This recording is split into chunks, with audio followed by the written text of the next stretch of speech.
And to further discuss the eccentric loads, here's a graph right here. And it shows the difference of force output when we have just a static hold position versus a pre-stretch. That will help us use an equation called impulse, which is force multiplied by time.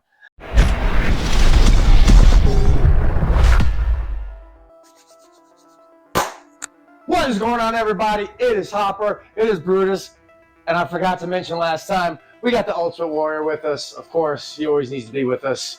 He's a big part of this group. Pinfall, submission, or count out. From the Legion of Doom, Hawk, your thought.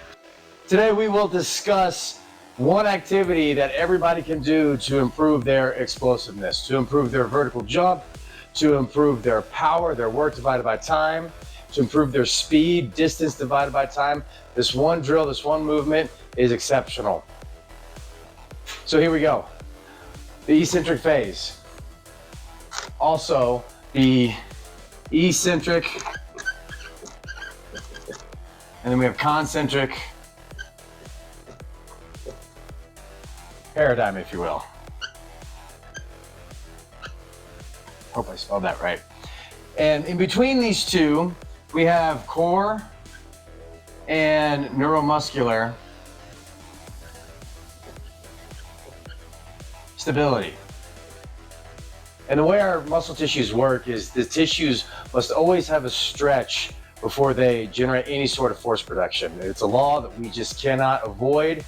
And so we have this eccentric-concentric paradigm, and the arrows start up here from the eccentric and they come down to here, and then the concentric back up.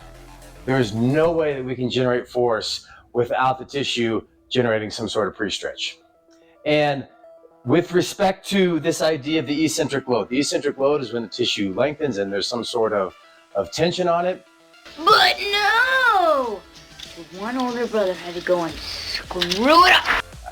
Oftentimes we will experience the inability of our tissues to not stretch out that well. I mean, it's, Larry, you're here to be a part of our spiritual community. No, I'm here because I have a bad hamstring. And without any actual resistance training, squats, deadlifts, lunges, we can take an individual and improve their vertical jump, their standing long jump, just by focusing on the eccentric phase. And so by the eccentric phase, when we squat down, when the proximal end of the hamstrings, so the hamstrings that are actually originate by this ischial tuberosity right here and come down and insert onto the knee, when we can get a nice efficient load on those proximal ends of the hamstrings, that's going to help generate so much more of a contractile force. The idea of going into a gym and just focusing on force production really isn't as beneficial as it might seem to be. The ability to decelerate, the ability to load those hamstrings and the quadricep tissues far exceeds any ability to generate force. And if I recall correctly, one of the statistics that I often reference is, I believe it's 70% of injuries to the ACL occur in the eccentric phase while the athlete is landing. So the stronger we are in the eccentric phase, the stronger we're going to be with the force production, because we cannot avoid this eccentric-concentric paradigm. And to further discuss the eccentric loads, here's a graph right here, and it shows the difference of force output when we have just a static hold position versus a pre-stretch. So as you can see, the better the tissue releases, the more of a force output that we're going to generate. And here's another graph right here that represents the rate at which the tissue stretches. As you can see in this graph, the slower the tissue stretches, the less force production that we're going to have. The faster the tissue stretches, the more force production that we're going to have. So both the efficiency of the stretch and how well it stretches, as well as the velocity of the eccentric load, are both big components of the force production that we can generate. So regardless as to what our sport is, if we are training for basketball and our vertical jump, if it's wrestling and we focus hard on our double leg, or if we're out and about on a Halloween evening and we're trying to fight off skeletons,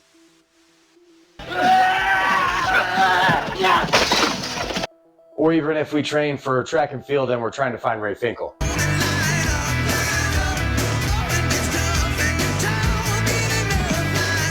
It doesn't matter which sport that we focus on, To have an effective and an efficient eccentric load at a high rate is critical to our force production. So the next step in this video, we will move into the training area. We will discuss this exercise, the technique, the reps, the sets, the frequency, and the rest periods, and we'll be good to go.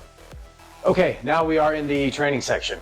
The first thing that we need to do is gather some sort of apparatus or box. I'll use this pound pad right here. The purpose of this is that we can stand on it, just like this. And later on, I will discuss squat tips and form with a barbell on our back, with kettlebells, body weights. For now, we will just focus on the squat. The first thing that we're gonna do is, as we stand on this pad right here, is we wanna keep the arms straight out and the shoulders down. To keep the shoulders down, that will help engage the lats, and it'll keep the femoral head in the glenohumeral joint. And it's gonna help our body with what's called intermuscular strength, intermuscular coordination, and to promote all of our tissues to work together as one unit. So as we're here, the main focus is not gonna be to jump off the box. The main focus is gonna be the landing, and we wanna land in a squat.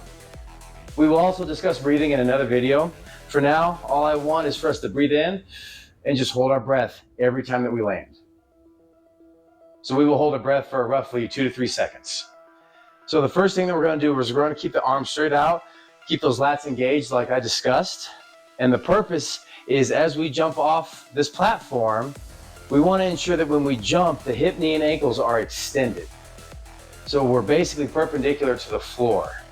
What we want to avoid is to jump in a flexed position where the hip, knees, and ankles are flexed and have a degree to them. So again, we're avoiding this motion here. And what we want to land in the heel, and we'll jump off the platform so that way we are extended fully in the air with the arms out. We'll breathe in like I mentioned. We'll hold the air into a squat.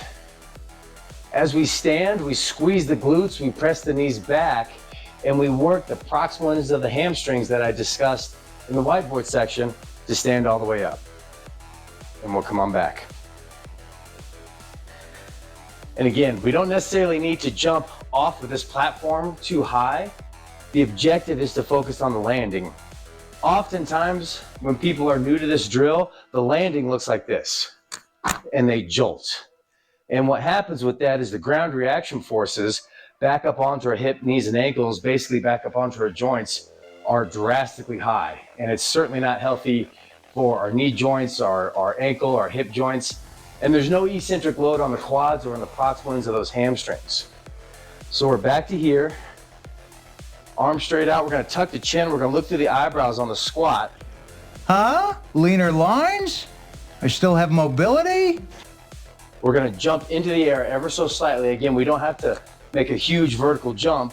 When we move into the jump, soft landing. Squeeze the glutes, tucking the chin, looking through the eyebrows rather than the head way up like this. Up, up, up, up, up, press the knees back. Use the proximal ends of the hamstrings to finish. And there we are.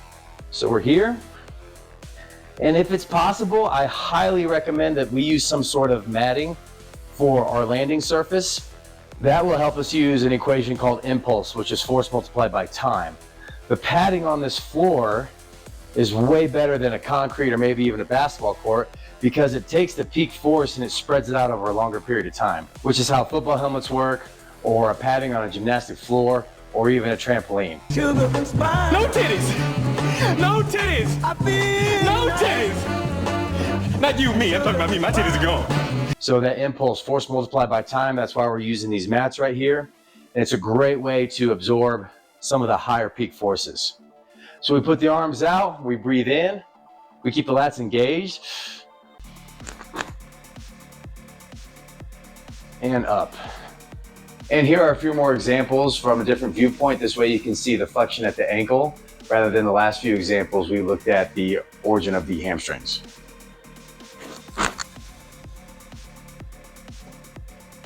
One more time. Breathe in, shoulders down. Landing, soft landing. Think with the heels, squeeze the glutes to stand up. Use the proximal ends of the hamstrings. Finish. And again, the idea is to generate this skill set. to get these tissues to release so that we have a greater stretch reflex as well as a faster stretch reflex. And as these tissues start to release better and more efficiently, then you can add progressions to this drill. For now, a great rep range would be 5 reps with 3 sets. So that's about 15 landings per workout, and to do that 2 to 3 times a week. Now, if it's your very first time, I would only recommend maybe 3 sets at 3 landings each, so 9 total, because the initial eccentric load will make you ridiculously sore. To rest between each set, I would give it maybe about 3 minutes. And again, because it's more of a skill set, I'm not necessarily looking for someone to garner a workout on this drill. It's for your nervous system, it's for your tissues to learn how to release those tissues. So over the next 3 to 4 weeks, if any athlete incorporates this drill into their program and they garner a better stretch on those tissues, there's such a high correlation to improvements on their vertical jump and their standing long jump, simply because we cannot avoid the eccentric-concentric paradigm law that I discussed in the whiteboard section. Here are a couple of examples.